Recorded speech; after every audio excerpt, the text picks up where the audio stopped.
वालेकुम। मेरा नाम इंजीनियर किरण वकास है और आज मैं आपके साथ डिस्कशन करना चाहूँगी। एक सक्सेसफुली अकाउंट रीइंस्टेट किया है उसकी आपको डिटेल्स दिखाना चाहूँगी कि किस तरह से अकाउंट की रीइंस्टेटमेंट के ऊपर वर्किंग हुई है। सबसे पहले तो मैं आपको दिखाती चलूँ कि इनके अकाउंट पर सेलिंग हो रही थी और ऑल ऑफ सडन इनके अकाउंट के ऊपर जो है वो वेरिफिकेशन ओपन हुई। लेकिन इनकी मिस्टेक ये थी कि इन्होंने एलएलसी बेस्ड अकाउंट बनाया था और ये कैनेडियन जो है इनकी नेशनैलिटी थी और कैनेडियन इंफॉर्मेशन पर ये इन्होंने अकाउंट साइन अप किया हुआ था अमेजोन का। लेकिन यूएस की मार्केट इनकी टारगेट मार्केट प्लेस थी, एलएलसी बनी हुई थी इनकी। और इन्होंने अकाउंट जो है वो क्रिएट जब किया था, इनसे मिस्टेक ये हुई थी कि इन्होंने अपने रेजिडेंशियल एड्रेस में कैनेडियन एड्रेस की बजाय अपना जो एड्रेस था रिलेटेड टू समझ लें कि जो कंपनी का एड्रेस था वही इन्होंने रेजिडेंशियल एड्रेस में एंटर कर दिया था। ठीक है।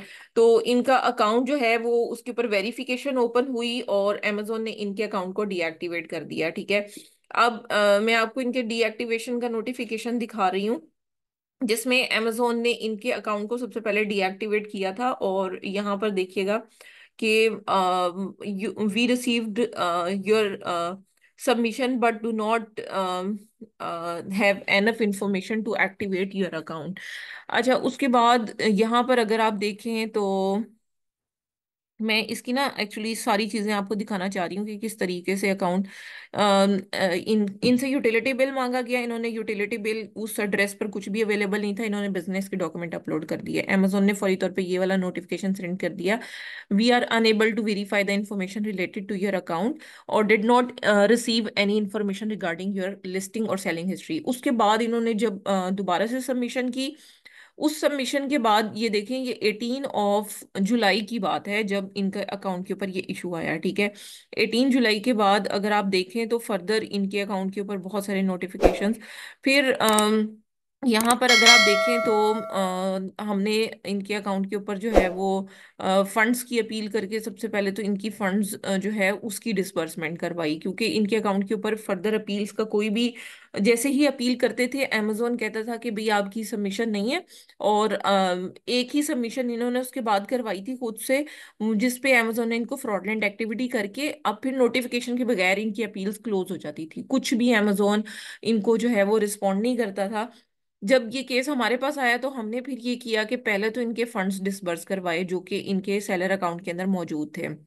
ठीक है, फंड्स के ऊपर वर्किंग करके हमने, और उसके बाद हमने क्या किया कि इनके फंड सक्सेसफुली डिसबर्स करवाने के बाद हमने जब अपील की है Q4 गुजरने के बाद हमने इनके अकाउंट के ऊपर अपील की, तो अमेजोन ने कहा कि भाई हम आपकी वर्चुअल आइडेंटिटी वेरिफिकेशन के थ्रू अकाउंट रीएक्टिवेट करेंगे। हमने इनके अकाउंट के ऊपर वर्किंग ही इस तरह से की थी कि पहले फंड्स के लिए इंटरव्यू करवाया, वो सक्सेसफुली डन करवा कर ना हमने उसके बाद हमने इनके रीइंस्टेटमेंट के ऊपर वर्किंग की। और रीइंस्टेटमेंट में हमने क्लियरली जो है वो अमेजोन को बताया कि हमारा ऑलरेडी वीडियो कॉल इंटरव्यू जो है वो सक्सेसफुली डन हो गया और फंड्स जो है हमारे डिसबर्स हो चुके हैं।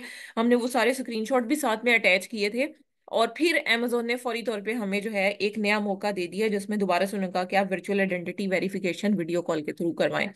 जैसे ही वीडियो कॉल के थ्रू हमने करवाया तो इनकी जो है वो फर्दर जितनी भी ईमेल्स थी वो इंटरव्यू देने के बाद एक ही ईमेल रिसीव हुई जिसमें लिखा हुआ था कि thank you for joining video call verification. तकरीबन एक महीना वेट किया है इंटरव्यू देने के बाद, और ऑलमोस्ट 1 मंथ गुजरने के बाद अमेजोन ने इनके अकाउंट के ऊपर जो है वो लेटेस्ट कल बल्कि थर्सडे को जो है वो ईमेल की है 6 फरवरी को। और उसमें अमेजोन ने इनको क्लियरली कह दिया कि अब आपका अकाउंट एक्टिवेट हो गया है। ठीक है। ये इनकी अपॉइंटमेंट थी जो कि सक्सेसफुली डन हुई थी। और उसके बाद ये नोटिफिकेशन जो है वो रिसीव हुआ था, thank you for your submission, your submission has been reviewed and your account has been reactivated. हमने A to Z इनके डॉक्यूमेंट्स रेडी किए थे, A to Z इनको कंप्लीटली गाइड किया था कि आपसे क्या क्वेश्चन पूछे जाएंगे, आपने क्या आंसर करना है। और इन्होंने उन्हीं इंस्ट्रक्शंस को फॉलो करते हुए अकाउंट को सक्सेसफुली रीएक्टिवेट करवा दिया। लेकिन इस सारे प्रोसीजर से पहले हमने जो प्रोसेस किया था वो ये किया था कि इनके कैनेडियन एड्रेस को अपडेट किया था रेजिडेंशियल एड्रेस में, कंपनी के एड्रेस को रिमूव करके रेजिडेंशियल से, और इनका हमने जो कैनेडियन एड्रेस है वो एंटर किया था। और पहले ये चीज अपडेट करने के बाद नेक्स्ट प्रोसेस हमने स्टार्ट किया था। सो अगर आपके पास भी कोई इस तरह का इशू है और इतना कॉम्प्लिकेटेड है कि जिसमें एड्रेस का मसला है या वेरिफिकेशन का मसला है, आपके पास कोई डॉक्यूमेंट अवेलेबल नहीं है, तो आप अलीफी कॉमर्स की टीम से कांटेक्ट कर सकते हैं। हम कंप्लीट आपको सोल्यूशन प्रोवाइड करेंगे कि किस तरह से आपके अकाउंट की रीएक्टिवेशन पॉसिबल हो सकती है। Thank you so much for watching our video. अल्लाह हाफिज़।